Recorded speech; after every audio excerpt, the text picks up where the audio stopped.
Welcome to Silent Queen's Reckoning. I'm so glad you could join us today. Now let's dive right into the story. Chapter 1. The slap landed before the waiter could pour the wine. For one frozen second, the private dining room went silent. Crystal glasses stopped halfway to mouths. A violinist in the corner missed a note. Across the long table, Evelyn Grant sat with her cheek turned from the force of it, one hand still resting beside her untouched plate. The woman who had slapped her was her husband's assistant.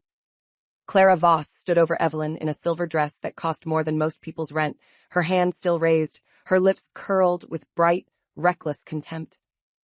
"No manners," Clara said, loud enough for every investor, director, and executive spouse in the room to hear. "Nobody taught you how to behave at a business dinner?" Evelyn slowly turned her face back. Her cheek burned. Her eyes did not. At the head of the table, her husband, Nathan Grant, went pale so fast his expression seemed to drain under the chandelier light. Not because his wife had been struck, not because his assistant had humiliated her in public. Because Evelyn stood. Nathan's hand jerked toward his water glass, knocking it against a knife. "Evelyn," he said under his breath. "Do not." That was his first mistake. Evelyn looked at him. The room held its breath. "Do not what?" she asked. Nathan's mouth opened, but nothing came out. Clara laughed once, sharp and pretty. "See? This is exactly what I mean. You do not even know when to stay quiet." Evelyn stepped around her chair. She was not tall, not dramatic, not dressed to compete with Clara's glittering performance. She wore a simple black dress with pearl earrings and no visible logo, the kind of woman rich men often dismissed as tasteful and forgettable. Nathan had spent years benefiting from that mistake. Clara lifted her chin, expecting tears, apology, maybe a trembling retreat. Evelyn slapped her back.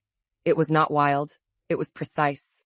The sound cracked through the room like a judge's gavel. Clara stumbled one step, clutching her cheek. Her eyes widened in disbelief, then fury. Nathan shot to his feet so quickly his chair hit the wall behind him. "Are you insane?" he hissed. Evelyn did not look at Clara. She looked only at Nathan. "That is an interesting question," she said. "Would you like to ask it again after I introduce myself properly?" The investors at the table shifted. Nathan's face changed. For 10 years, he had told people his wife was quiet, private, decorative in the way old money preferred. He had never told them that the woman he corrected in front of waiters controlled the private trust that had quietly kept his company alive through 2 failed expansions, 1 lawsuit, and the acquisition dinner they were attending that night. He had never told Clara either. And Clara, still holding her cheek, had just slapped the woman who owned the room. Chapter 2. The dinner had been Nathan's victory lap. That was how he described it to everyone except Evelyn. To her, he had called it a necessary business obligation and asked her to attend because spouses make investors comfortable. He said it while standing in front of the mirror, fastening cufflinks she had given him on their 5th anniversary. He did not thank her for coming. He rarely thanked her anymore for anything that made his life easier. Evelyn had watched him through the mirror. At 41, Nathan Grant still knew how to look impressive. Silver touched his dark hair at the temples. His suits were cut to suggest discipline. His smile could make a room feel chosen. That smile had once worked on Evelyn, too, back when ambition looked like hunger instead of entitlement. "Will Clara be there?" she had asked. The cufflink paused between his fingers. "She organized the dinner." "That was not my question." Nathan's expression sharpened, then smoothed. "Do not start tonight." There it was. The old trick. He turned a question into an accusation before it could become evidence. Evelyn had picked up her earrings from the dresser. "I asked whether your assistant will be at a dinner where you are asking my family office to approve a financing extension." "It is not your family office." "No?" He looked at her through the mirror. For one second, something like caution passed through his eyes. Then pride covered it.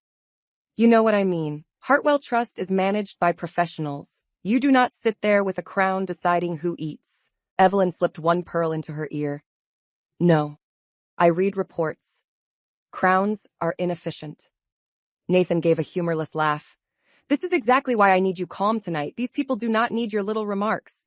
Little remarks. Evelyn had heard that phrase in many costumes. Little concern, little question, little misunderstanding. Every time Nathan wanted her to reduce herself, he made her judgment sound small. She looked at him directly then. Do you need your wife there? Or do you need a prop? He turned from the mirror, irritated now. I need one evening without tension. Then stop creating it. His jaw flexed. Clara is my assistant. She knows how these events work. Follow her lead if you are unsure.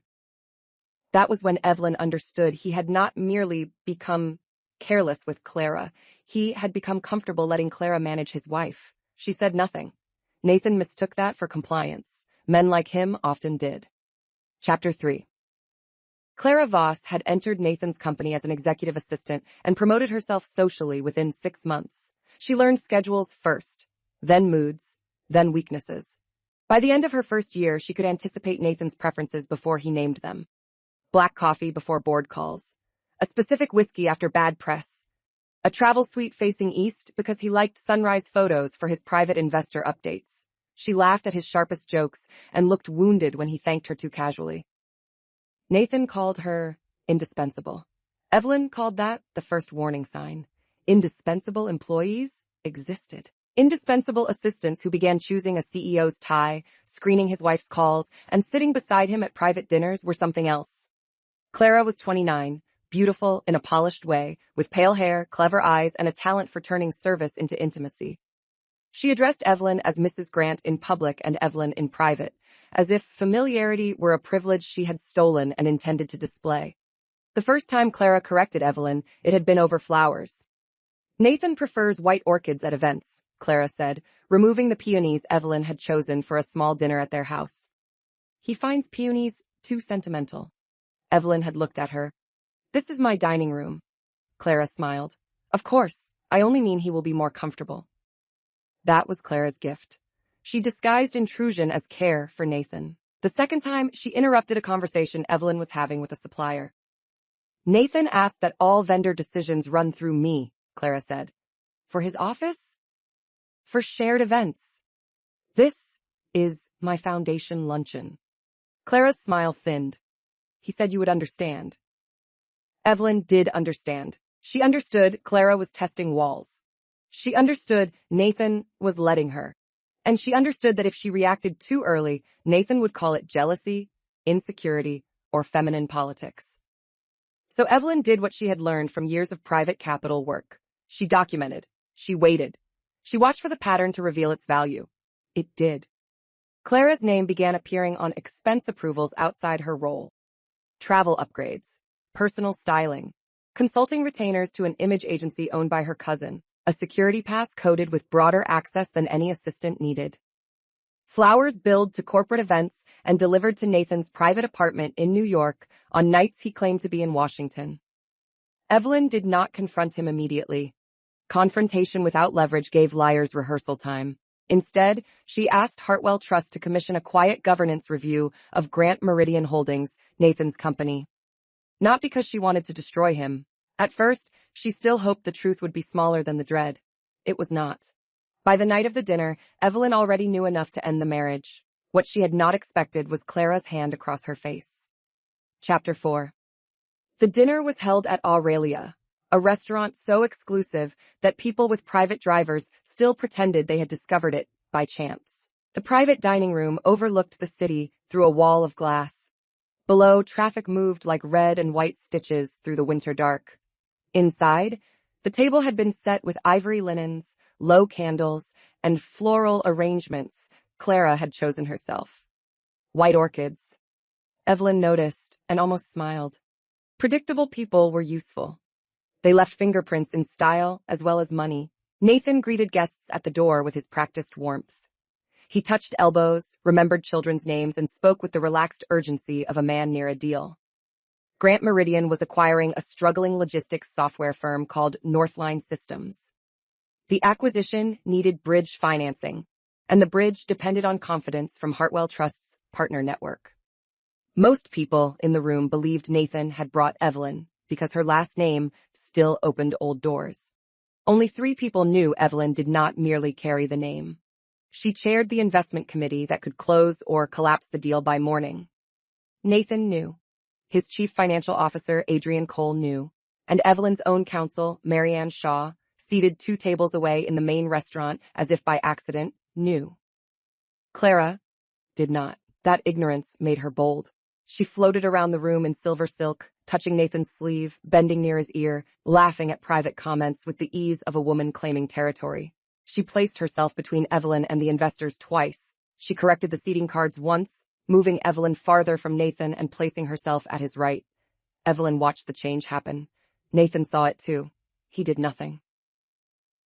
At 8:12 p.m., Clara leaned down beside Evelyn's chair and said, "You are in Daniel Cross's seat." Evelyn looked at the card in front of her. It had her name on it. "No," she said. Clara's smile remained. Her eyes cooled.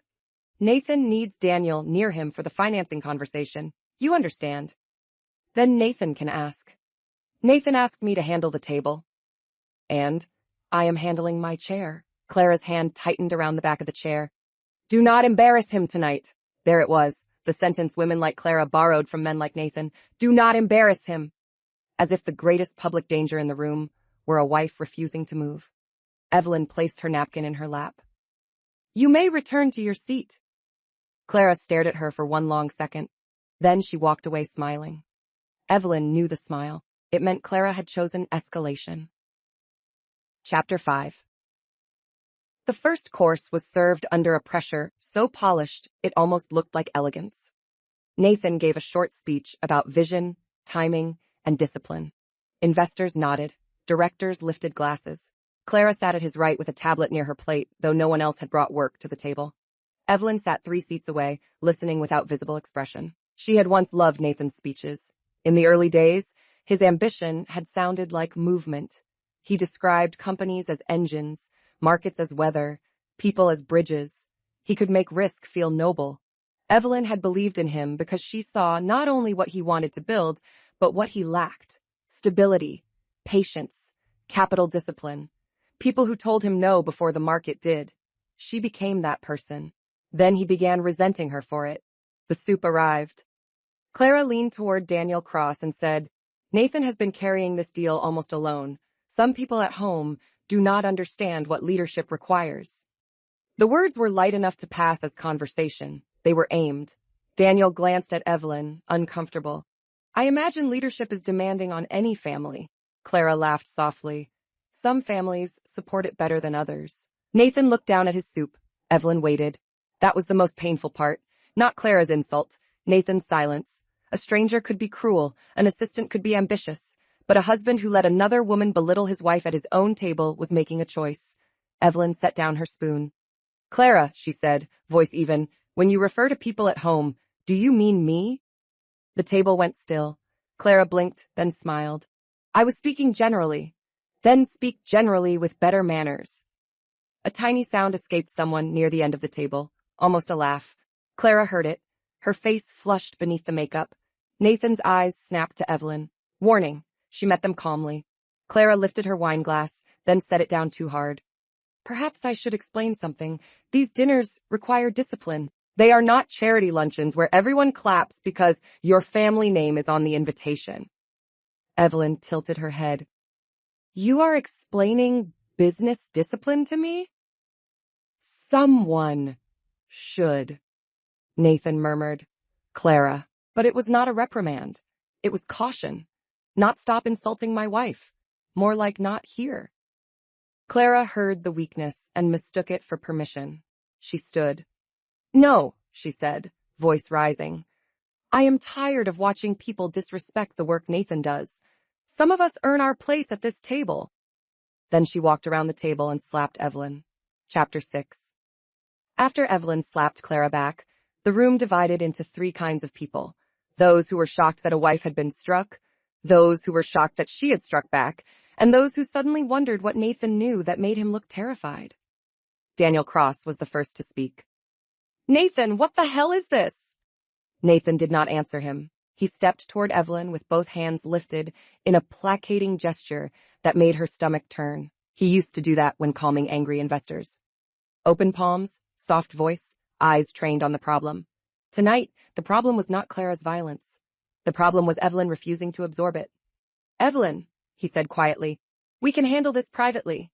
She looked at Clara, whose cheek had begun reddening under her palm. "She made it public. She lost control.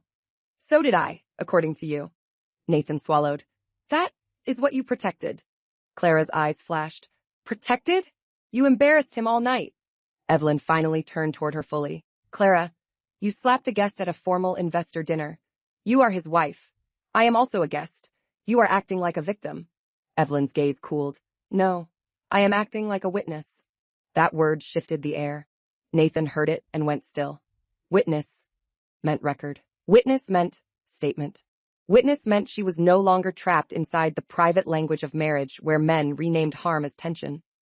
The restaurant manager entered with 2 security staff, summoned by the waiter who had retreated the moment Clara raised her hand. Marianne Shaw appeared behind them, no longer pretending to be a regular diner. She wore a charcoal suit, carried a slim folder, and looked at Clara with the calm of someone who preferred evidence to outrage. Mrs. Grant, Marianne said, do you wish to file an incident report? Clara stared. Who are you? Marianne did not look at her. Counsel. Nathan's voice sharpened. Marianne, not now. Evelyn almost smiled. Nathan had forgotten the most basic rule of power. You could not command people who no longer worked for your comfort. Yes, Evelyn said.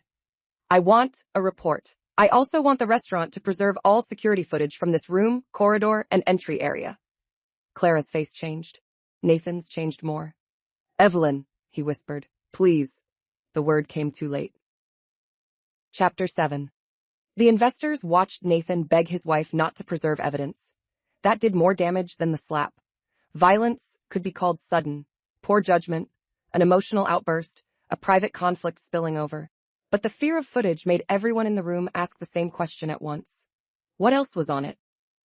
Evelyn knew the answer.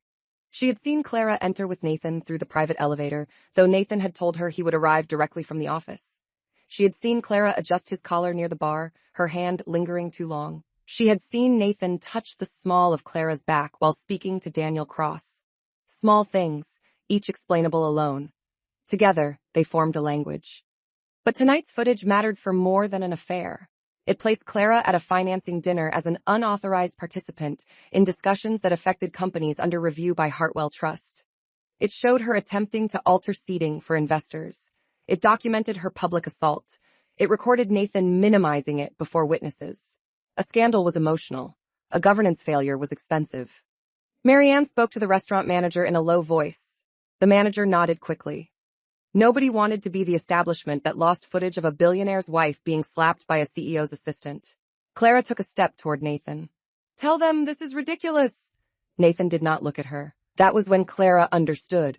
Not fully, but enough. Her place at his side had depended on rooms where Evelyn stayed quiet. The moment Evelyn spoke in the language of legal consequence, Clara became a liability. Nathan, Clara said, softer now. He flinched. Evelyn watched the flinch and felt an old piece of love turn to ash. Not because he feared losing Clara, because he feared being seen choosing her. Daniel Cross stood. He was in his 60s, silver-haired, with the blunt manner of a man whose money was old enough not to flatter fools.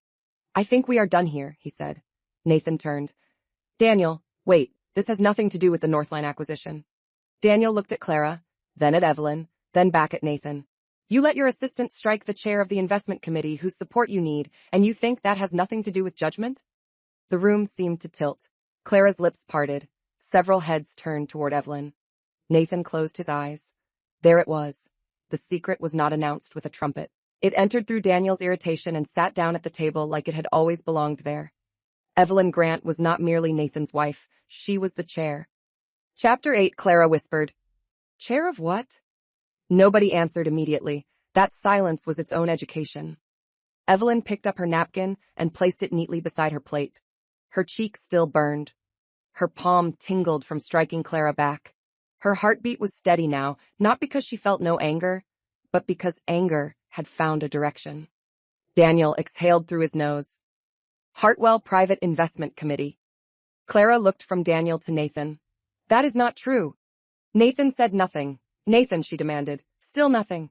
Adrian Cole, Nathan's chief financial officer, leaned forward, face tight with dread. Clara, stop talking. It was the first sensible sentence anyone from Grant Meridian had spoken all night.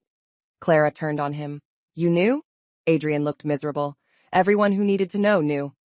Her laugh came out broken. Everyone except me? Evelyn looked at Nathan. That seems to be a habit. Nathan finally found his voice. Evelyn, we should not do this here. You are right, she said. We should not have had to. She looked toward Marianne. Marianne opened the slim folder and removed a single page. Mrs. Grant, Hartwell Trust received the preliminary governance review this afternoon. Given tonight's incident, we may recommend immediate suspension of bridge financing pending full board review. Nathan's face hardened. You cannot do that based on a personal dispute. Evelyn turned to him. This is not personal enough for you? His mouth tightened. This is not personal enough for you? His mouth tightened. Fine, she said. Let us be technical. Your executive assistant attended a restricted financing dinner without a formal disclosure of her relationship to you. She attempted to influence seating for capital partners. She assaulted the committee chair. You then discouraged evidence preservation in front of witnesses. That is before we discuss the expense irregularities. Clara's eyes widened. Expense irregularities? Nathan's voice dropped. Enough. No, Evelyn said. That word belongs to me now. The room watched them, fascinated and horrified. Nathan had expected a wife he could hush. He had found a creditor with a marriage license. Evelyn took the incident report from the manager and signed it. Her handwriting did not shake. Marianne, she said, notify Hartwell that I am recusing from any vote involving marital settlement matters, but I am requesting emergency review of Grant Meridian's financing based on independent governance concerns. Marianne nodded. Already drafted. For the first time that night, Evelyn looked almost amused. Nathan noticed. It frightened him more than anger. Chapter 9. Clara was escorted from the restaurant through the side corridor. She tried dignity first. Shoulders back, chin lifted, silver dress flashing under recessed lights. That lasted until she saw the restaurant's security camera above the elevator and realized the building had watched her performance from more angles than the room had. I want my bag, she snapped. Helena, the restaurant's security manager, kept walking. It will be brought to you. I am not a criminal. Nobody called you one. Then why are you treating me like this? Helena stopped near a service door and looked at her with professional boredom. Because you assaulted a guest in my dining room. Clara's face twisted. She hit me too. After you hit her. She provoked me. With soup? The waiter nearby looked down quickly, hiding a smile. Clara's humiliation sharpened into panic. The private elevator opened. 2 employees from Grant Meridian's security team waited inside, though neither looked eager to stand near her. She turned back toward the corridor. I need to speak to Nathan. Mr. Grant is occupied, Helena said. He will want me there. No one answered. That was how Clara learned a brutal law of proximity.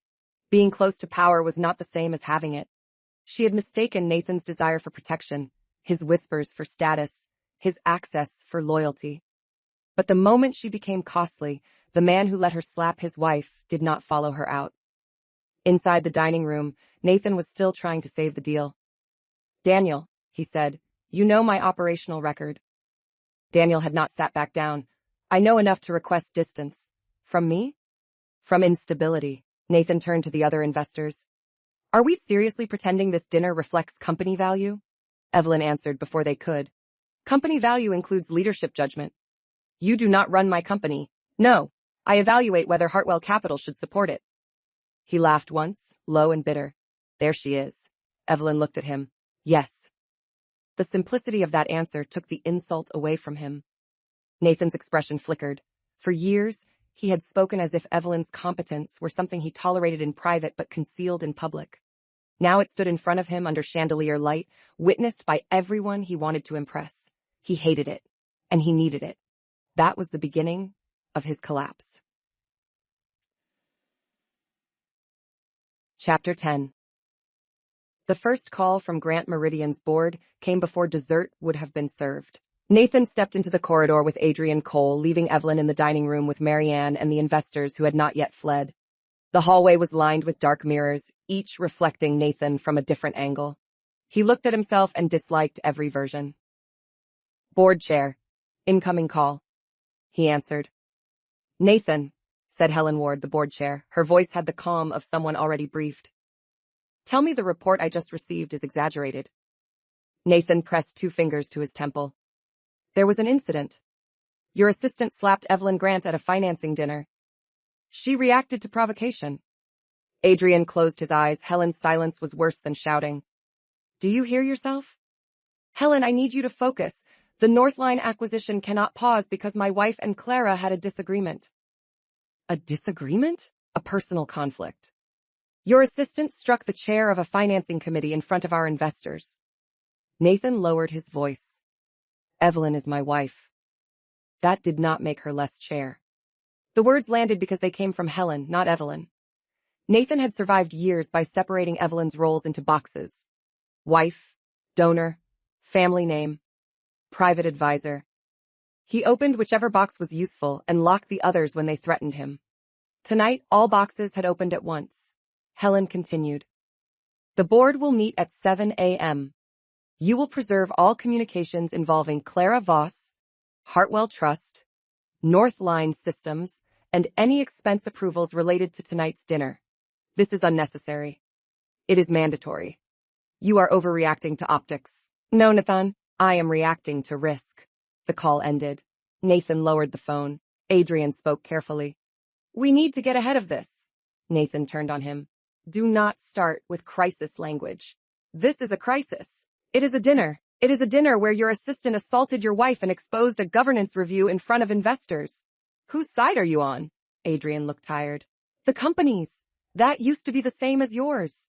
Nathan stared at him.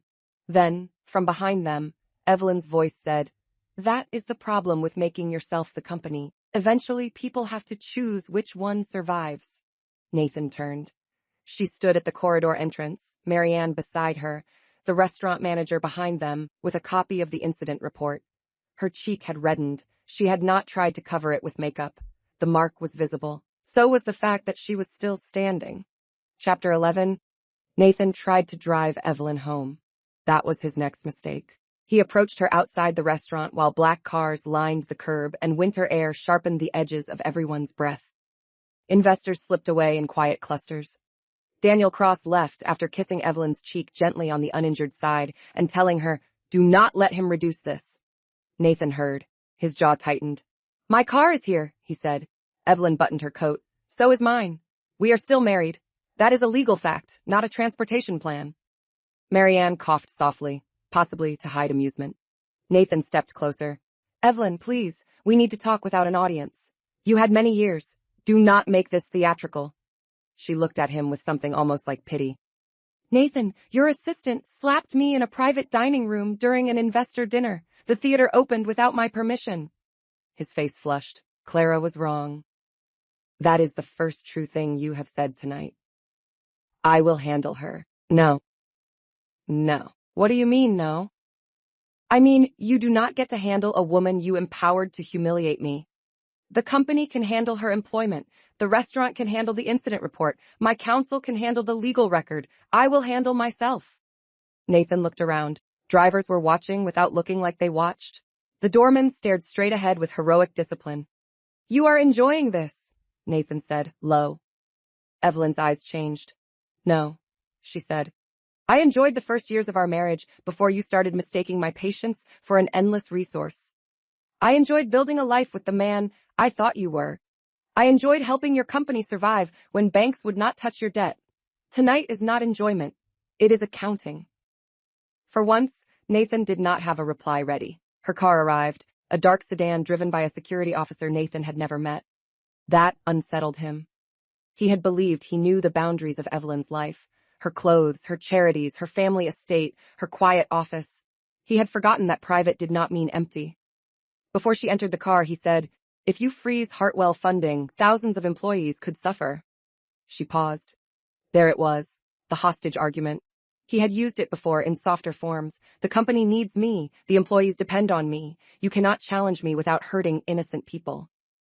Evelyn turned back. Then we should remove the person creating the risk before the employees pay for him. Nathan went still. She got into the car. The door closed with a soft, expensive sound. Chapter 12. Clara called Nathan 37 times that night. He answered on the 38th. Where are you? She demanded. Nathan stood in his office with the lights off, looking down at the city. The building was mostly empty. His reflection in the window looked like a stranger wearing his suit. Do not call this line. Silence. Then, excuse me? Use counsel. Clara laughed in disbelief. Counsel? Nathan, I slapped her because she was humiliating you. You assaulted a capital partner. She is your wife. She is also Hartwell. You lied to me. The accusation irritated him because it was true and because she sounded more offended by being uninformed than by what she had done. I did not discuss my wife's trust roll because it was confidential. You let me sit there like an idiot. You made yourself an idiot when you hit her. The words came out crueler than intended, or perhaps exactly as intended. Nathan no longer knew which parts of him were strategy and which were rot. Clara inhaled sharply. Do not turn this on me. I am trying to save the company. You mean yourself. He closed his eyes. Clara, no. No. You told me she was nothing without her family name. You said she did not understand real business. You said she only cared about appearances. Nathan gripped the phone. You said she would never fight back, Clara continued, voice shaking now. You said she was trained to behave. His stomach turned cold. Where are you? He asked. Why? Because you need to stop talking. Another silence. This one was different. Are you afraid I recorded you? Clara asked. Nathan did not answer quickly enough. She laughed, but the sound broke. You are. Listen to me. No. You listen. I lost my job tonight, maybe my career, because you let me believe I had a place beside you. You crossed a line. You moved it every time you touched me. That sentence hit harder than he expected. He had no time to feel it. Clara was no longer just an affair. She was a witness with motive, humiliation, and access to months of messages. Do not do anything reckless, he said. Like slap your wife at dinner? The line went dead. Nathan lowered the phone and looked at the dark screen. For the first time that night, he understood Clara had learned from him. She knew how to turn private damage into public leverage. Chapter 13. Evelyn went home to the townhouse she had owned before Nathan. She had kept it through the marriage because her grandmother taught her that every woman needed a door only she could lock. Nathan disliked the house. He called it cold, formal, full of ghosts. Evelyn called it paid for. The housekeeper, Marta, opened the door before Evelyn could use her key. Her eyes went straight to Evelyn's cheek. Madam, I am all right. That is not what I asked. Evelyn almost smiled. Marta had worked for her family for 20 years and had earned the right to ignore polite lies. It hurts, Evelyn said. Good. Pain tells the truth. Sit. Within minutes, Evelyn was in the kitchen with a cold compress against her face, while Marta made tea so strong it could have negotiated a treaty. Marianne sat at the table reviewing messages. Elias Rowe, Evelyn's family office director, joined by secure video from London, where it was already morning. I have the preliminary board package, Elias said. The governance review is worse than expected. Evelyn closed her eyes for 1 second.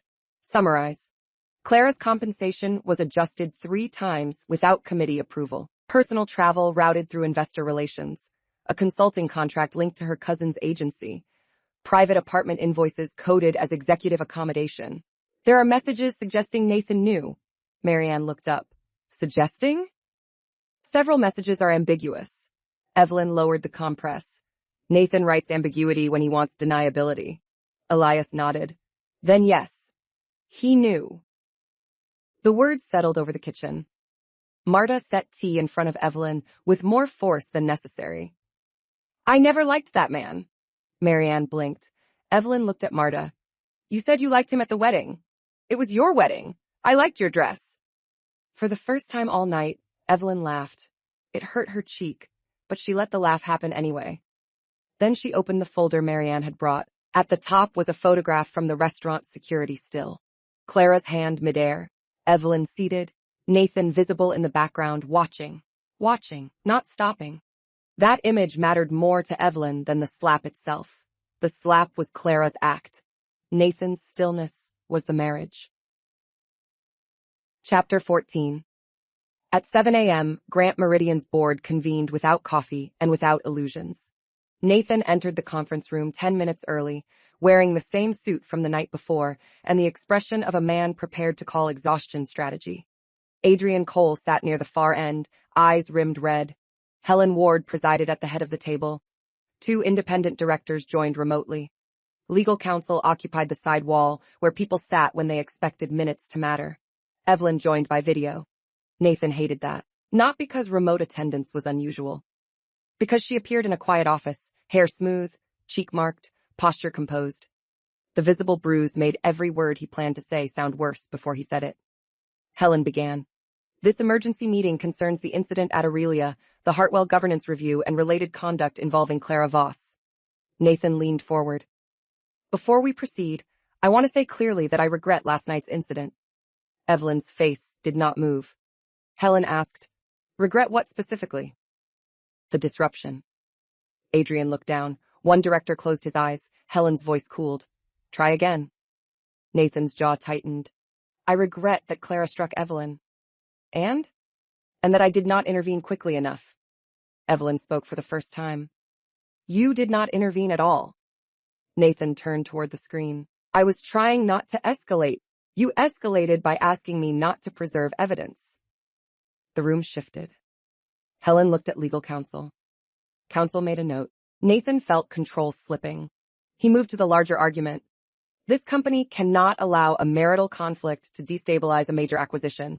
Hartwell's financing pause is disproportionate. Evelyn responded evenly. Hartwell has not paused financing because I am your wife.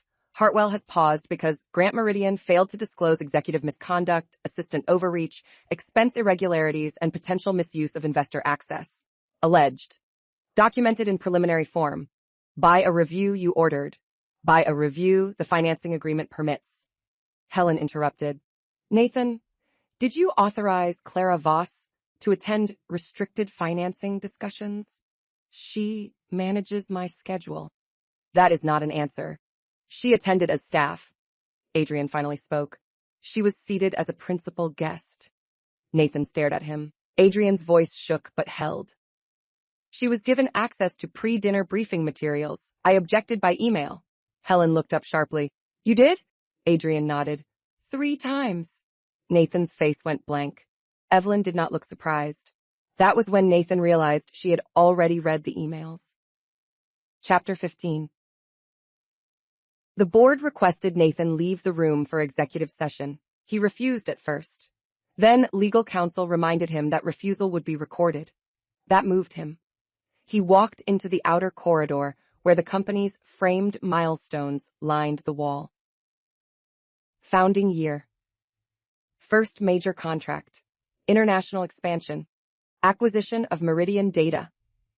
Photographs of ribbon cuttings, ringing bells, smiling men in suits. Nathan stood beneath a photograph of himself at 32, younger and hungry, shaking hands with a senator who now pretended not to know him. Clara had once told him that photo made him look like destiny. Evelyn had told him it made him look tired. He had preferred Clara's version. Inside the conference room, Evelyn presented the financing conditions. She did not ask for Nathan's humiliation. She asked for structure. Immediate suspension of Clara Voss pending investigation. Preservation of all communications. Independent review of executive expenses. Temporary limitation on Nathan's unilateral spending authority. Appointment of a special committee for the Northline acquisition. Protection for employees if financing terms changed. Disclosure of all personal relationships that could affect company governance. One director, Stephen Hale, frowned. This is severe. Evelyn nodded. It is also less severe than withdrawal. Adrian said quietly, she is right. Stephen glanced at him. You support this? I support the company surviving the founder. The sentence landed with a dull thud. Helen studied him. You understand what you are saying? Adrian looked at the closed door behind which Nathan waited. Yes. Evelyn watched him carefully. Adrian had covered for Nathan in small ways for years, as many CFOs covered for difficult founders. Tonight, he seemed like a man who had reached the end of his own self-excuse. Helen called Nathan back in. He entered with a face arranged for patience. Helen read the temporary restrictions. With each condition, Nathan's expression hardened. You are giving my wife operational control of my company, he said. Evelyn's voice remained quiet. No. We are removing your ability to use the company as your private shield. Nathan laughed without humor. You waited for this. No, she said. I waited for you to stop. The room went still. That sentence did not sound like strategy. It sounded like the truth under the strategy. Chapter 16. Clara was suspended by noon. The company email was short. Effective immediately, Clara Voss would be placed on administrative leave pending review. All employees were instructed to preserve communications and direct inquiries to legal counsel. The message did not mention the slap. It did not need to. Every employee knew before lunch, because every company had invisible hallways where truth moved faster than policy. Clara received the email in her apartment. Nathan had paid the first 6 months' rent through a corporate accommodation vendor. She had decorated it as if permanence could be staged. Cream sofa, gold lamps, framed black and white photographs of cities she wanted Nathan to take her to.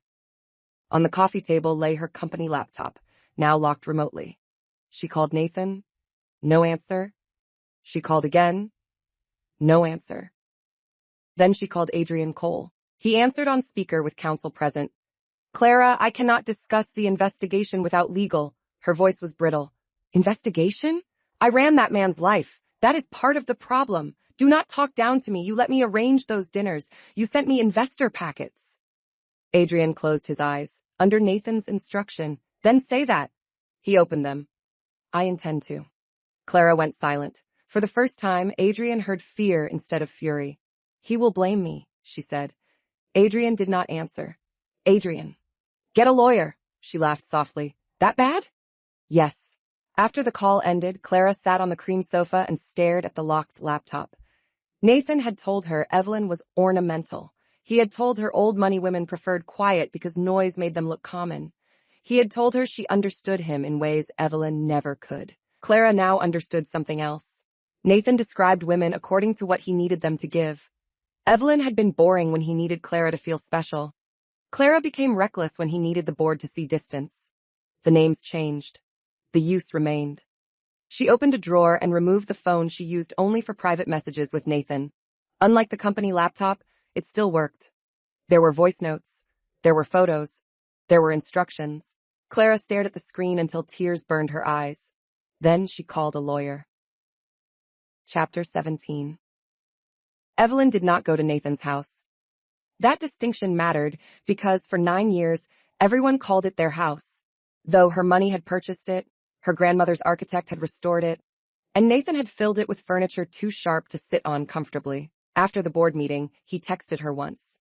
We need to talk at home, she replied. My home is not available for crisis management. He did not answer. At 3 p.m., she met with a divorce attorney. Not because of the slap alone. People outside a marriage always wanted one clear breaking point, something dramatic enough to justify the ending. A slap made a good headline. It did not contain the whole story. The whole story was quieter. It was Nathan letting Clara move Evelyn's seat. Nathan letting Clara correct her. Nathan calling Evelyn jealous when she asked for clarity. Nathan using employees as hostages whenever Evelyn questioned financing. Nathan standing still while another woman struck her. The attorney, a composed woman named Rosalind Pierce, listened without interruption. Do you want to pursue fault grounds? Rosalind asked. I want leverage, not theater. Rosalind almost smiled. Good. Theater is expensive. Evelyn placed a folder on the table. Prenuptial agreement, trust structure, separate property schedule, corporate exposure overview, incident report from last night. Rosalind opened the folder and paused. You came prepared. I came married to Nathan. That was explanation enough. The prenup was strong. Nathan had signed it when he still believed Evelyn's family wealth was old-fashioned and passive. He had focused on protecting his founder equity. He had not understood that Evelyn's most valuable assets were not only inheritance, but control, governance rights, and debt instruments tied to his company's survival. He may argue coercion, Rosalind said. He had 3 attorneys. He may argue you used marital position to influence company review. The review was authorized under financing terms and initiated before last night's assault. He may argue emotional retaliation. Evelyn looked toward the window. He can argue feelings. We will answer with dates. Rosalind nodded once, approving. What do you want at the end? She asked. Evelyn had expected that question and still found it difficult. She did not want Nathan begging. She did not want Clara ruined on every platform. She did not want a mansion, or headlines, or the satisfaction of making people afraid to whisper. She wanted the sentence that had formed in her kitchen when she saw Nathan watching. "I want to stop financing my own disrespect," she said. Rosalind closed the folder gently. "That we can do." Chapter 18. Nathan arrived at Evelyn's townhouse at dusk. Marta did not let him in. He stood on the front step under a black umbrella, rain tapping against the fabric. He looked expensive, tired, and unused to locked doors. Marta stood inside the entry, visible through the glass, arms folded. "I am her husband," Nathan said. "Madam knows." "Then open the door." Madam said no. "Marta, this is ridiculous. Many things are." He stared at her. Marta stared back with the patience of someone who had raised wealthier children than him and found most adult men less disciplined. Nathan stepped back and called Evelyn. She answered after the fifth ring. "I am outside," he said. "I know. Are you seriously making me stand in the rain?" "No. You chose to come without invitation. The weather made the rest of the decision." His breath sharpened. "We are married. You said that last night, because it matters. It mattered less when Clara hit me. I was shocked. You were afraid." He looked through the glass at Marta, who continued watching him as if he were a package requiring signature. "Yes," he said finally. "I was afraid." The honesty surprised them both. Evelyn did not soften. "Of what?" "Of losing the financing, the deal, the company. Not me." He closed his eyes. Rain slid from the umbrella edge onto his coat. "I did not mean that." "You did. You just did not mean to say it clearly." The line went quiet. Nathan lowered his voice. "I made mistakes with Clara. Mistakes are calendar errors. Clara had an apartment paid through corporate channels. I can explain. To auditors. Evelyn. To your board, please. To my divorce attorney." He went still. Inside, Marta saw the moment the word hit him. Divorce. Not threat. Not drama. A door opening beneath his feet. "You are not serious," he said. Evelyn looked around her study, at the walls lined with books Nathan never read and art he once called severe. The room felt more like hers than it had in years. "I have never been less theatrical," she said. Then she ended the call. Marta watched Nathan lower the phone. For once, he did not knock again. Chapter 19. The footage leaked at 8:14 p.m., not the full restaurant recording, just 7 seconds captured by someone's phone from the end of the table. Clara's hand flashing through candlelight, the crack of the slap. Evelyn turning her face back slowly, Clara saying, "No manners." Then Evelyn rising. The clip ended before Evelyn slapped her back. That mattered. By 8:30, the internet had assigned roles. Poor assistant pushed too far by arrogant rich wife. CEO's spouse causes scene at acquisition dinner. No manners wife humiliated after insulting staff. Nathan's communications team did not release a correction. That mattered more. Naomi Bell, Evelyn's communications director, called from a car. "Do you want to respond?" Evelyn sat in her study with tea cooling beside her. "Not yet." "They cut the clip before your response." "I noticed. They are framing Clara as staff defending Nathan."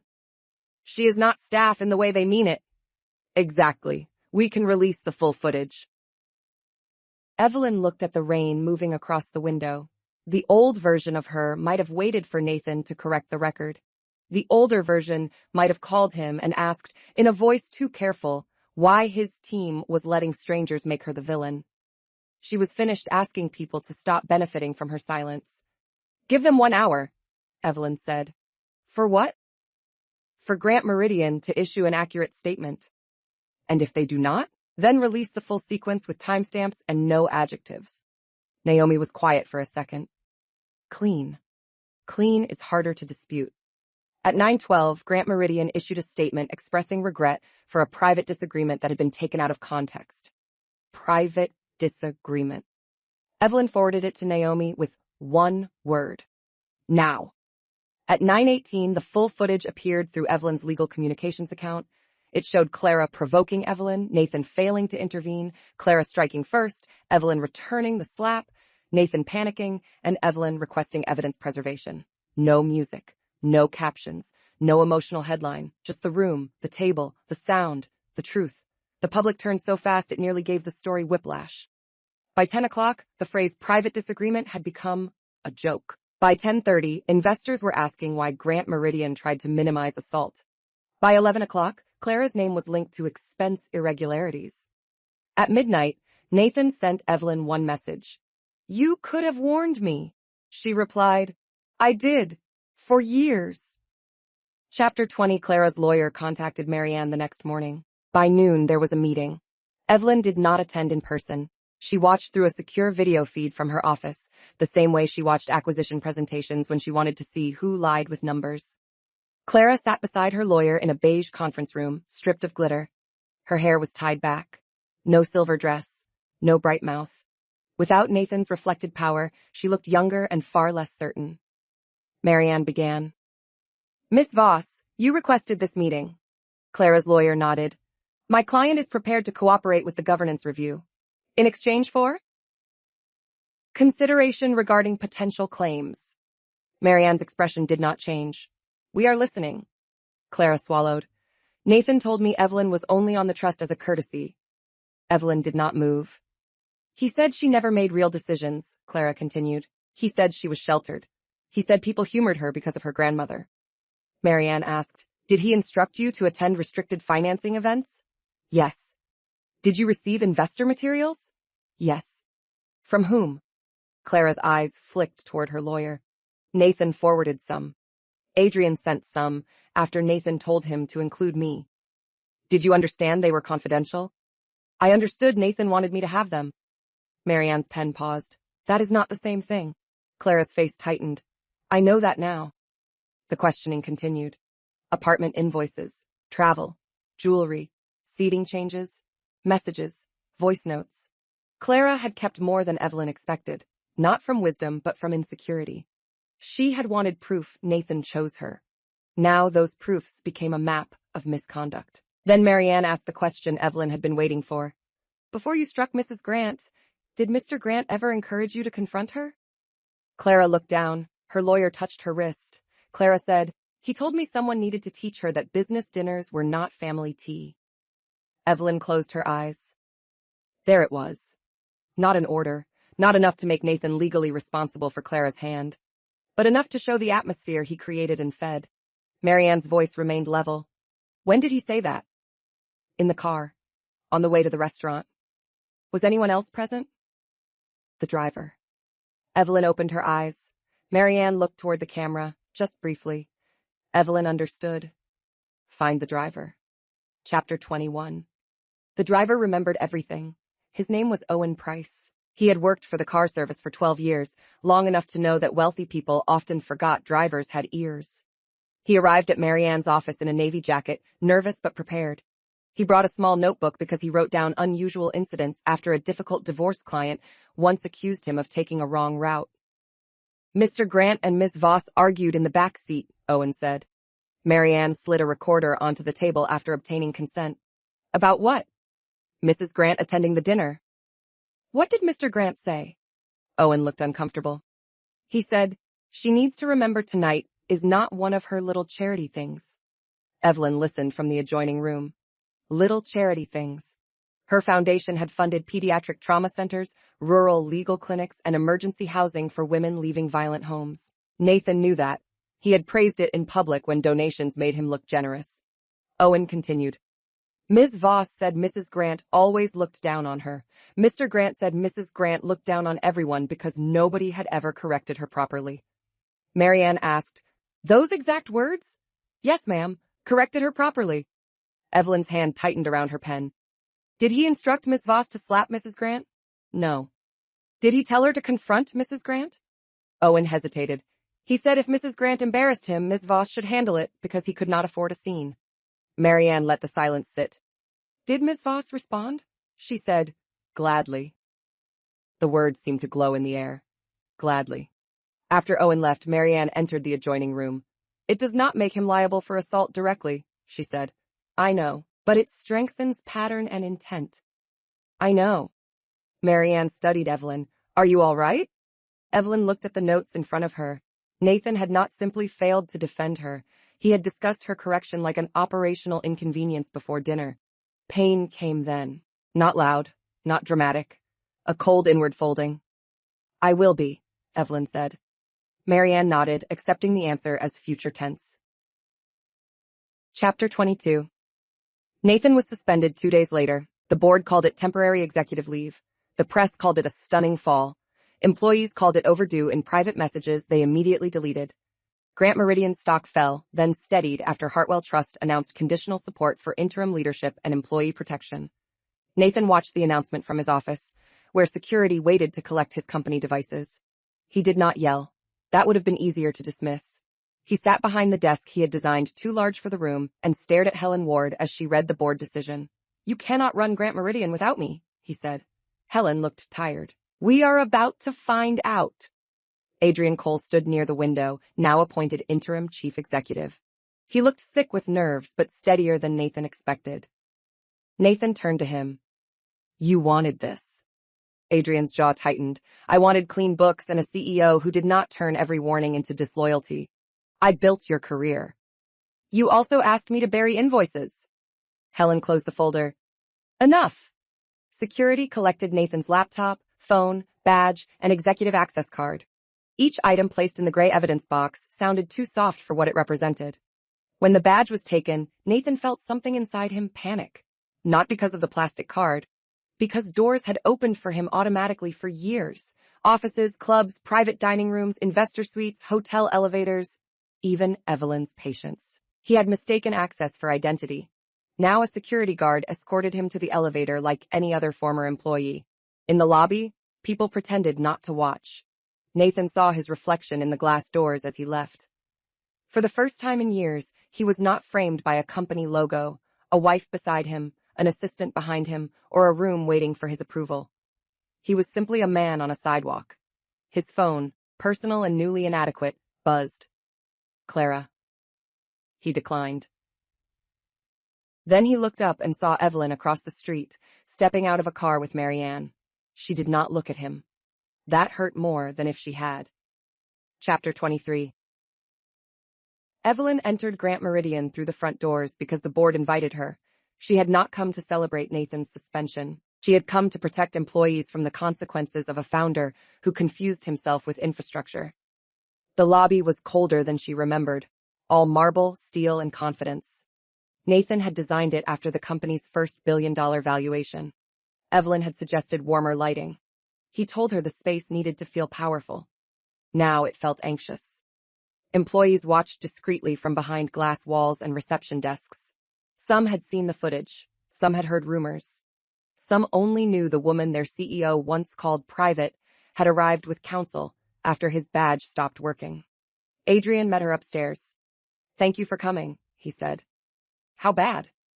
"Cash is tighter than Nathan admitted. Northline can still work if bridge financing holds and we cut the side agreements." "Which side agreements?" He handed her a folder. Evelyn read quickly. Vendor overpayments, image consulting, retreat packages, executive accommodations, a public relations retainer tied to a firm that had helped shape the first misleading statement after the slap. "He spent company money to minimize an assault at a company dinner," she said.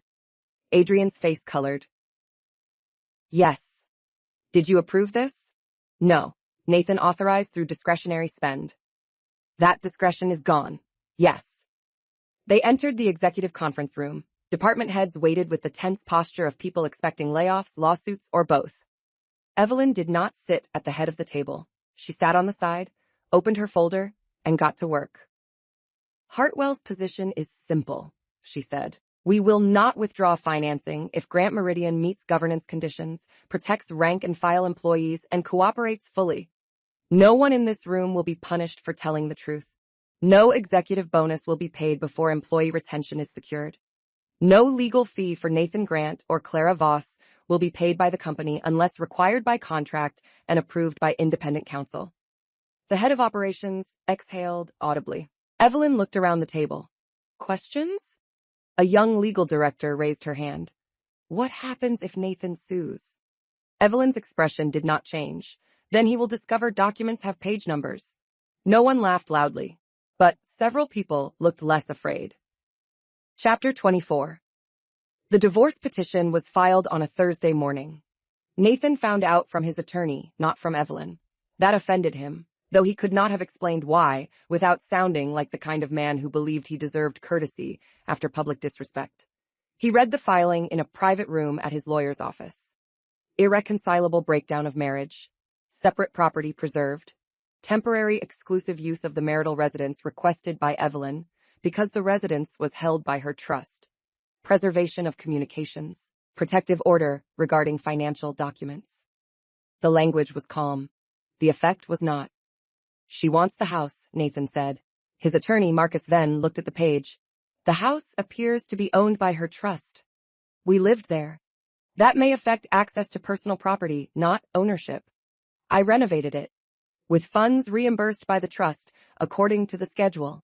Nathan threw the document onto the table. Of course she has a schedule. Marcus folded his hands. Evelyn Grant appears to have a schedule for everything. You admire her? I respect preparation. Nathan looked toward the window. She planned this. The prenup predates the marriage. The trust structure predates you. The governance review predates the dinner.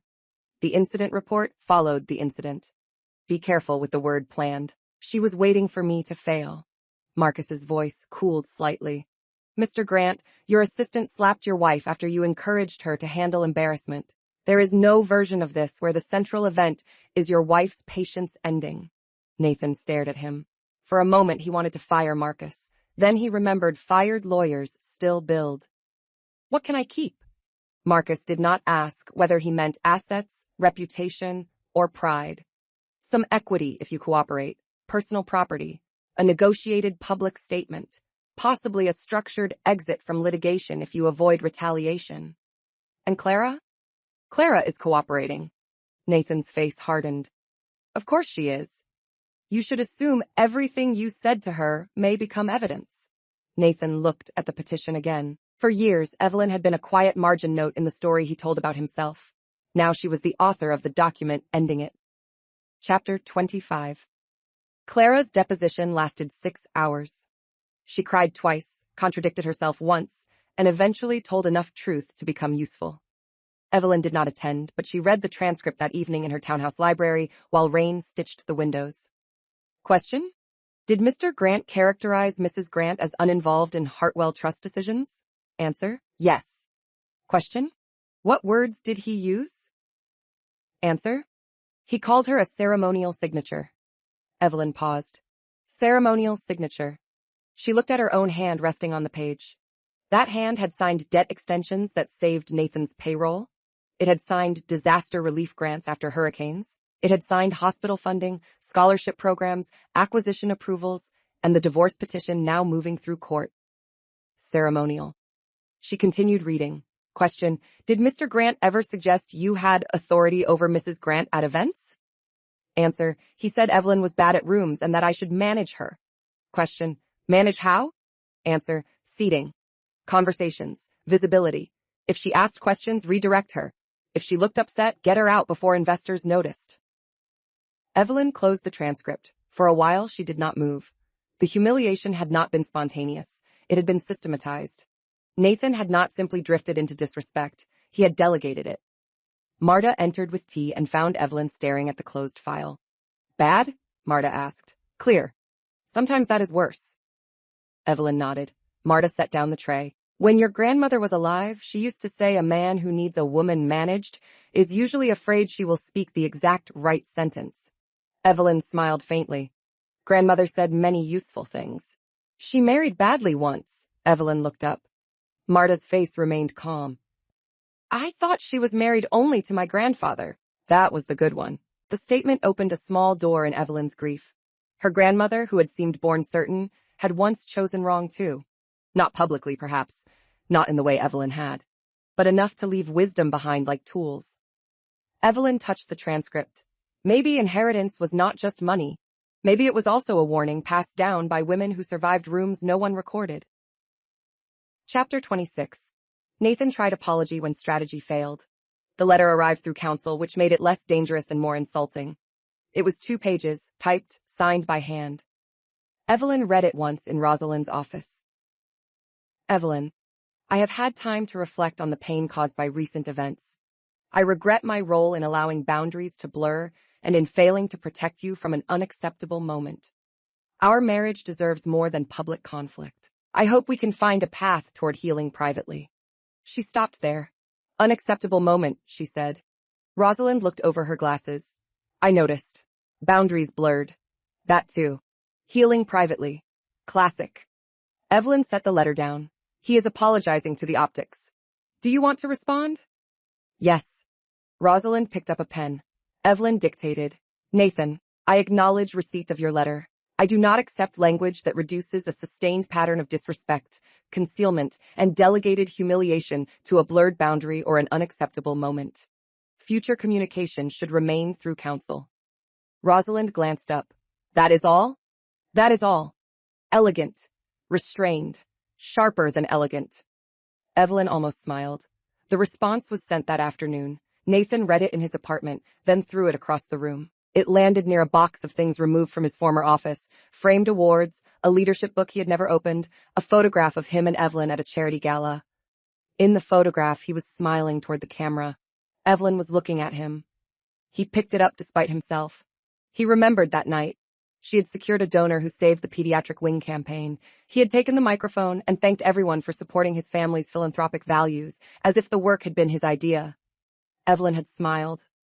Later, in the car, she had asked why he did not mention her team. He had told her not to be petty. The memory did not come with thunder. It came with nausea. He put the photograph face down. Chapter 27.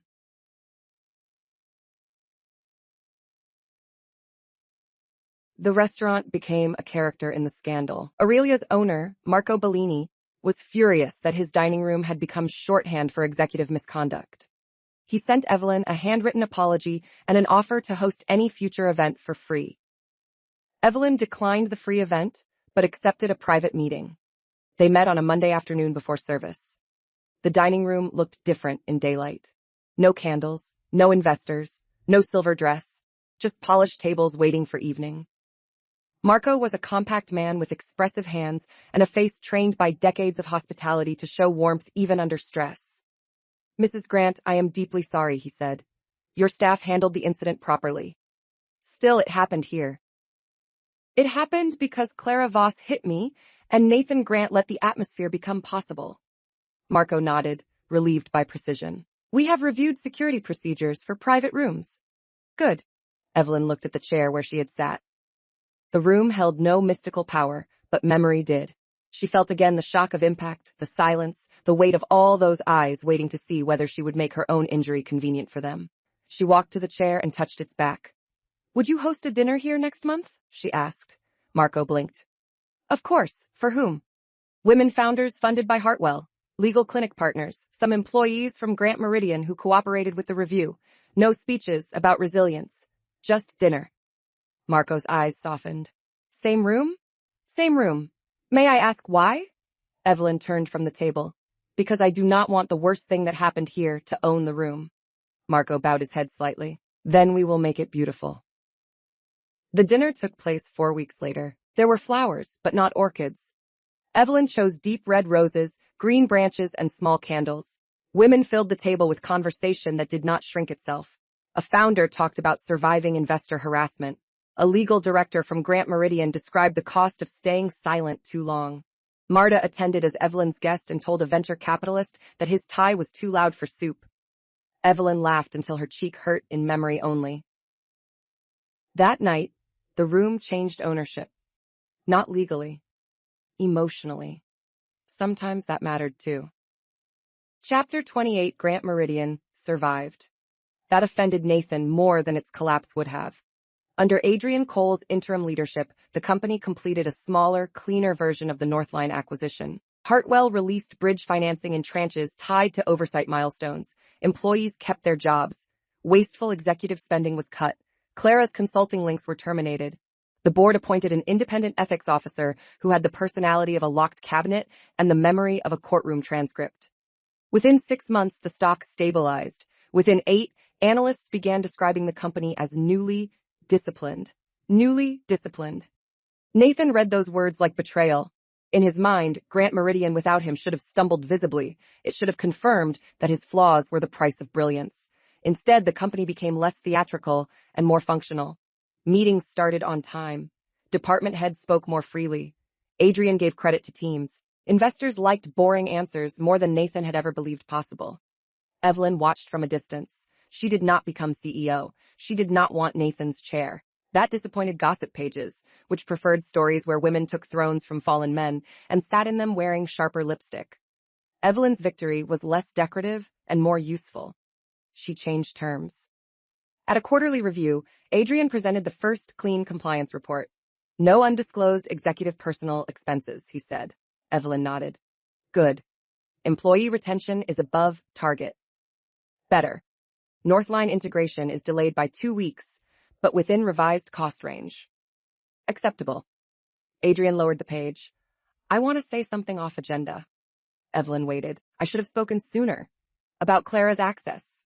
About Nathan's spending. About how he spoke about you. The room grew quiet. Evelyn looked at him for a long moment.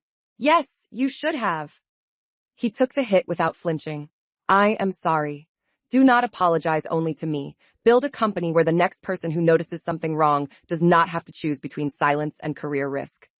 Adrian nodded. We are trying. Try in writing. He almost smiled. Policy draft by Friday. Evelyn approved the report. That was how repair began. Not with speeches, with mechanisms. Chapter 29. Clara settled quietly. She agreed to cooperate with the board review, return disputed gifts, repay a portion of unauthorized benefits, and refrain from public statements. In exchange, Grant Meridian did not pursue broader civil claims. The restaurant matter was resolved through a diversion program, a formal apology, and community service. Some people online called it too soft. Evelyn disagreed. Clara lost the borrowed apartment, the borrowed status, the borrowed proximity to Nathan's power. She lost the glamorous narrative in which she had been the only woman who truly understood a brilliant man. She also lost the illusion that humiliating another woman was proof of winning. That was consequence. Not every consequence needed spectacle. 3 months after the settlement, Clara requested a private meeting. Marianne advised against it. Evelyn accepted under strict conditions. Public office, council nearby, 30 minutes. Clara arrived in a navy dress, simple and severe. Her hair was darker now, cut to her shoulders. Without the silver glamour, she looked less like a villain and more like a woman who had mistaken a man's attention for an elevator. Thank you for seeing me, Clara said. You have 27 minutes. Clara nodded, accepting the tone. I wanted to apologize in person. Then do. She swallowed. I am sorry I slapped you. I am sorry I spoke to you that way. I told myself you were arrogant because Nathan said you were. It made it easier to hate you than admit I was helping him betray you. Evelyn listened. I wanted your place, Clara said, voice thinner now. Not your marriage, exactly. Your certainty. Your name. The way rooms made space for you, even when you were quiet. I thought if I made you look small, I would become what he needed. And did you? Clara's eyes reddened. No. I became useful. The word landed between them. Evelyn thought of all the women taught to compete for a man's approval without asking whether the approval was worth having. Nathan used you, Evelyn said. That does not erase what you chose. I know. Good. Clara looked down at her hands. Do you forgive me? Evelyn considered giving the answer people liked in stories, something clean, generous, morally symmetrical. Instead, she told the truth. No. But I am no longer carrying you. Clara nodded, tears slipping despite her effort. When the meeting ended, Evelyn did not shake her hand. She simply walked out lighter than she had entered. Chapter 30. Nathan's deposition was a study in failed performance. He arrived with Marcus Venn, wearing a navy suit and the expression of a man determined to be reasonable on camera. At first, he answered carefully. Yes, Clara Voss was his assistant. Yes, she attended the dinner. Yes, he regretted the incident. No, he did not instruct her to strike Evelyn. Then Rosalind began reading messages. Nathan to Clara. Evelyn needs to remember this is my room tonight. Nathan to Clara. If she starts with one of her little committee questions, redirect Daniel. Nathan to Clara. Handle her. I cannot afford one of her quiet ambushes. Nathan shifted in his chair. That was not meant literally. Rosalind looked up. How was it meant? I meant manage the flow. You used the phrase handle her. In a business context. Your wife was not your employee. His jaw tightened. I know that. Did you? Marcus objected. Rosalind rephrased.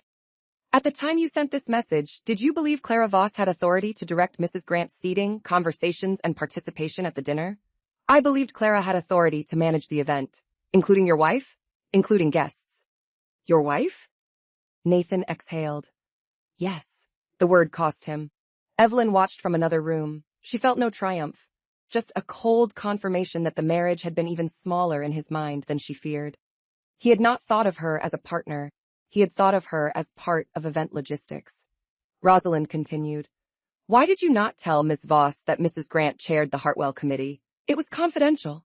You shared confidential investor materials with Miss Voss. That was different. How? He opened his mouth. No answer came. That silence did more than any clever question. At the end of the deposition, Nathan looked older, not ruined, not redeemed, just stripped of the lighting that had flattered him. On camera, under oath, charisma had nowhere to sit. Chapter 31. The divorce finalized 11 months after the dinner. There was no dramatic courtroom showdown. Most of the work happened in conference rooms, through settlement drafts, asset schedules, privilege logs, and clauses negotiated until every comma had a job. The final hearing took 18 minutes. Evelyn wore gray, Nathan wore black. The judge reviewed the agreement, confirmed both parties understood, and signed the decree. Separate property remained separate. The house stayed with Evelyn's trust. Nathan retained a reduced equity position subject to board restrictions and clawback obligations. Both parties agreed to non-disparagement, though the public record already contained enough truth to make insults unnecessary. When they stepped into the hallway, Nathan asked for a moment. Rosalind looked at Evelyn. Evelyn nodded. They stood near a window overlooking the courthouse steps. People moved below them with folders, coffee cups, children, umbrellas, ordinary emergencies. Nathan looked at Evelyn's face. The bruise was long gone, but he still seemed to see it.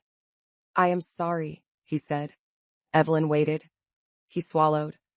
Not for the disruption, not for optics, for letting her hit you, for making her think she could, for making you live in a marriage where corrections sounded normal.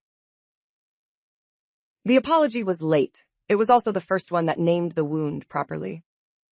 Thank you for saying that, Evelyn replied. Hope flickered in his expression. Habit, perhaps. A man used to doors opening after the correct phrase. She did not open one. It changes nothing, she said gently. His eyes lowered. I know. Do you? He gave a small, pained laugh. I am trying to. They stood in silence. Finally, Nathan said, Was I always like this? Evelyn looked out the window. No, that seemed to hurt him more than yes. Then when? When you started treating gratitude as weakness and access as ownership. He nodded slowly, absorbing what he could. Evelyn left first. Outside, the air was cold and clear. She did not feel victorious. Victory was too loud a word for the end of a marriage. She felt unburdened, which was quieter and far more useful. Chapter 32. After the divorce, Evelyn changed the dining room in her house. Not because the room held memories of Nathan. He had never liked eating there. He preferred restaurants where people saw him. But Evelyn had begun to understand that homes recorded what their owners tolerated. Her dining room had become too formal, too arranged for other people's comfort. She replaced the long mahogany table with a round one. Marta approved.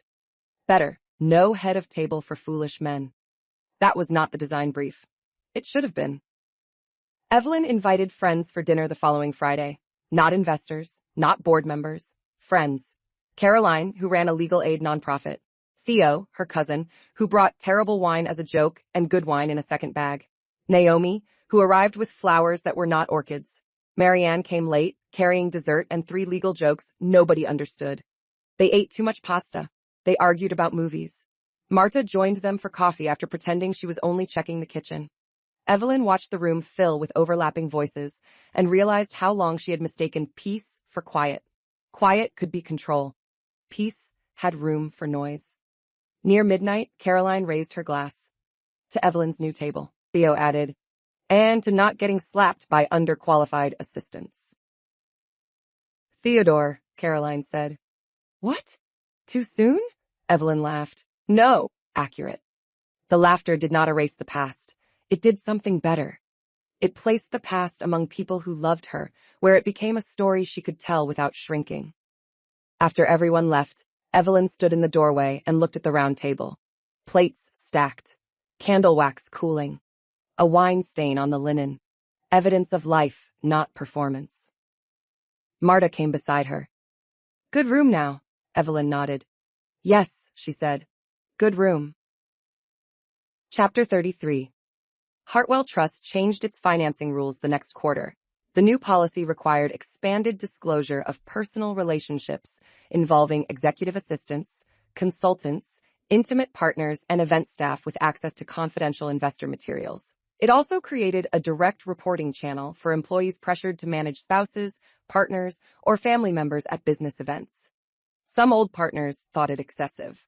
Evelyn expected that.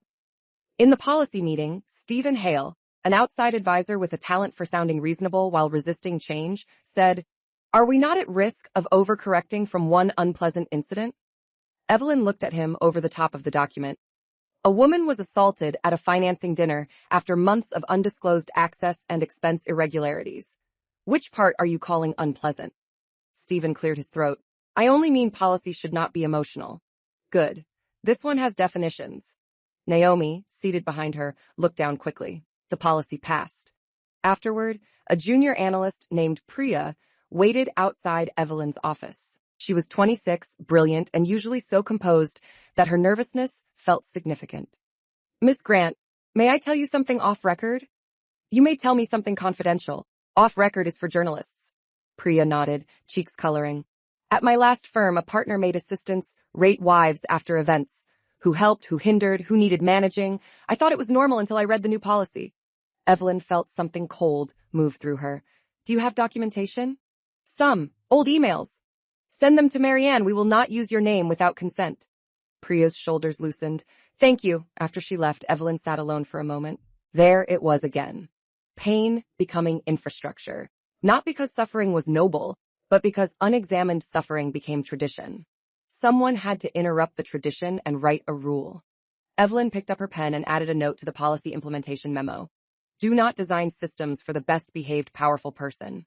Design them for the worst one who can get access. It was not elegant. It was useful. Chapter 34. Nathan tried to return to business media 6 months after the divorce. The podcast was called Rebuilding Leadership. He sat in a studio with warm lighting and spoke about humility, difficult seasons, and learning from public mistakes. He did not mention Evelyn by name. He referred to a painful family and corporate episode. He said leaders sometimes blur lines under pressure. He said he had taken accountability. Naomi sent Evelyn the clip with a single question. Respond? Evelyn watched 30 seconds. Blur lines. There it was again. The fog machine of weak accountability. She replied, no. Monitor. The internet responded without her. Viewers pulled deposition excerpts from public filings. They quoted his messages. They posted the full restaurant footage. They asked why men who created harm described it as weather. The podcast removed the episode within 24 hours. Nathan did not try again. That evening, he called Marcus Venn. Was it that bad? Marcus sighed. Yes. I said I took accountability. You said it around the facts, not through them. Nathan sat in his small new office, where the furniture was rented and the view faced another building's brick wall. He had begun consulting for a regional logistics firm that cared more about delivery times than his former fame. The work was boring. It was also honest in a way that irritated and steadied him. What would through them sound like? He asked. Marcus was quiet long enough to make the question feel real. It would sound like, I treated my wife as an asset, empowered another woman to diminish her, minimized violence when it threatened my company, and lost authority because I was no longer trustworthy with it. Nathan closed his eyes. That is not exactly podcast-friendly. Truth rarely optimizes for branding. For once, Nathan did not argue. He never recorded the corrected version publicly.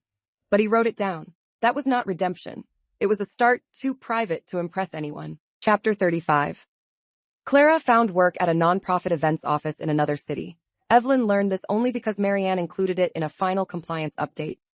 Clara's role was junior, logistics-based, and far from investor dinners. She had completed her community service. She had made all repayments required under settlement. No further violations. Do you want continued monitoring? Marianne asked. Evelyn looked at the report. No. You are sure? If she breaches the agreement, we will know. If she rebuilds quietly, that is not my business. Marianne closed the folder. You are less interested in punishment than people expect. People expect badly. That afternoon, Evelyn walked through a Hartwell Founders reception. The room buzzed with ambition. Young CEOs pitched software tools, medical devices, supply chain systems, education platforms. Evelyn listened, asked sharp questions, and noticed who answered directly and who performed certainty like a costume. A woman founder named Leela stopped her near the window. "May I ask you something?" "Yes." "How do you know when someone is helping your company versus slowly taking control of you?" Evelyn gave her full attention. Leela's fingers tightened around her glass. "My operations advisor keeps telling investors I am brilliant but emotional. He says it affectionately. They laugh. I hate it, but he has relationships I need." Evelyn felt the old dining room around her for 1 second. Silver dress, white orchids, no manners. Affection can still be a leash, she said. Lila swallowed. Put his role in writing. Limit external communication authority. Bring another person into investor meetings. If he resists clarity, he was not helping. He was positioning. Lila nodded slowly. "Thank you." "And Lila?" "Yes?" "Do not wait until he slaps you with someone else's hand." The founder's face changed. She understood. That was the point. Chapter 36. Aurelia's second dinner became an annual event, not a gala. Evelyn disliked calling every meaningful gathering a gala. It was a dinner for women who had survived rooms where they were expected to smile through disrespect, and for the men and women willing to build better rooms. There were founders, attorneys, assistants, analysts, operators, nurses, teachers, and once a retired judge who told a table of venture capitalists that their due diligence questions lacked imagination. The first year, people whispered about the slap. The second year, they talked about policies. The third year, they talked about money. That pleased Evelyn most. Pain could open a door. It should not be the only subject allowed inside. At the third dinner, Marco placed red roses on the tables again. Marta attended every year and had become strangely beloved by women who ran companies worth more than small nations. She gave blunt advice over dessert and accepted compliments as if they were invoices paid late. During coffee, Daniel Cross raised a glass. "To Evelyn," he said, "who taught half this city the difference between silence and discretion." Evelyn shook her head. "Dangerous toast. Accurate toast." She stood reluctantly. "Then I will add something," she said. The room quieted. "Discretion protects dignity. Silence protects whoever benefits from your fear. Learn the difference before someone else defines it for you." Glasses lifted. This time, the applause did not remind her of the restaurant after the slap. It reminded her that rooms could change. Not by magic, by witness, policy, money, memory, and the stubborn refusal to let humiliation be the final scene. After dinner, Evelyn stood alone near the window overlooking the city. Marianne joined her. "You reclaimed it." "The room?" "More than the room." Evelyn looked at the table, at the roses, at women laughing without lowering their voices. "Maybe," she said. But in her chest, the answer was already yes. Chapter 37 years later, Evelyn found the incident report while reorganizing her study. It had been filed with other documents from the divorce, settlement papers, board minutes, policy drafts, letters from women she had never met. The report was thinner than memory: date, time, location, names, description. Assault by open hand, responding strike, evidence preserved, parties separated. So clinical, so small. She sat at her desk and read it again. The woman in the report seemed familiar and distant. A wife in a black dress, a burning cheek, a room waiting for her to make violence comfortable. Evelyn wanted to reach through the paper and place a hand on that woman's shoulder. Not to tell her to be brave. She had been. To tell her bravery would become ordinary again. One day she would eat in that room without tasting humiliation. One day Nathan's name would sound like a chapter, not a verdict. One day Clara would become less a rival than a warning. One day the hand across her face would no longer be the most important hand in the story. The most important hand was her own. The one that struck back. The one that signed the report. The one that wrote new rules. The one that opened her own front door. Marta appeared in the doorway. "You found old trouble?" Evelyn smiled. "Old evidence." "Same drawer?" "Not anymore." She placed the incident report in a new folder labeled History. Not active, not urgent, not identity. History. Then she shut the drawer. On the last page of Hartwell Trust's annual letter, Evelyn wrote a note that her communications team tried to soften. She changed it back. It read, "There are moments when disrespect stops whispering and raises its hand. Believe that moment. Do not rush to make it smaller because people are watching. Do not protect the person who created the room where it happened. A boundary is not a loss of manners. A boundary is the place where your life begins answering to you again." She signed it, Evelyn Grant. The note traveled farther than the acquisition, farther than the restaurant clip, farther than Nathan's failed podcast. Women sent it to daughters. Assistants sent it to each other. Founders printed it and taped it inside notebooks before investor meetings. Someone quoted it at a wedding toast, which Evelyn found alarming and secretly touching. At home, she hosted Sunday dinner at the round table. Marta made too much food. Theo brought acceptable wine after 3 years of threats. Marianne argued with Naomi about whether legal dramas had ruined public understanding of evidence. Caroline fell asleep briefly in an armchair and denied it with great dignity. Evelyn watched them and felt the deep, quiet luxury of a life no longer organized around Nathan's comfort. The doorbell rang. Marta went to answer and returned with a small envelope. No return address. Inside was a card from Adrian Cole. Policy draft became permanent today. Reporting channel used 4 times this quarter. 2 issues resolved early. Thought you would want to know. Evelyn read it twice. Then she placed the card on the mantel. That was the ending she preferred. Not Nathan ruined in the street. Not Clara weeping forever. Not endless applause for a slap returned. Systems changed. People spoke sooner. Rooms became safer. And Evelyn, who had once been told she had no manners because she would not move seats, sat at the head of no table at all. She sat among people who loved her. That was better. Chapter 39.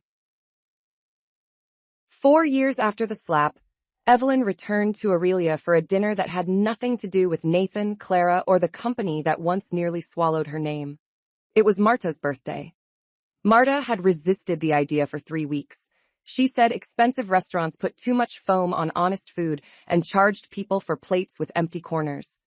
Evelyn ignored her with deep affection and booked the private room anyway, not for spectacle, but because Marta had stood at Evelyn's door when Nathan stood in the rain and had refused him with the moral clarity of a cathedral bell. That deserved more than cake in the kitchen. The room looked softer now. Marco had changed the lighting after Evelyn once said the old chandelier made everyone look like they were about to confess fraud. There were roses on the table again, this time deep pink because Marta said red roses were too theatrical unless someone had died or apologized properly. Marta sat beside Evelyn, wearing a navy dress and a suspicious expression. "You are checking the bill," Evelyn said. "Of course I am. Wealth is not an excuse to be robbed by garnish." Theo nearly choked on his water. Halfway through dinner, the new restaurant manager approached with champagne. She was young, nervous, and clearly aware of the room's history. "Ms. Grant," she said, "Mr. Bellini asked me to bring this with his compliments." Evelyn thanked her. Marta inspected the label and approved with a small nod, which the manager seemed to understand was a rare honor. When the young woman left, Marta leaned toward Evelyn. "She knows, probably. Does that bother you?" Evelyn looked around the room. The same walls.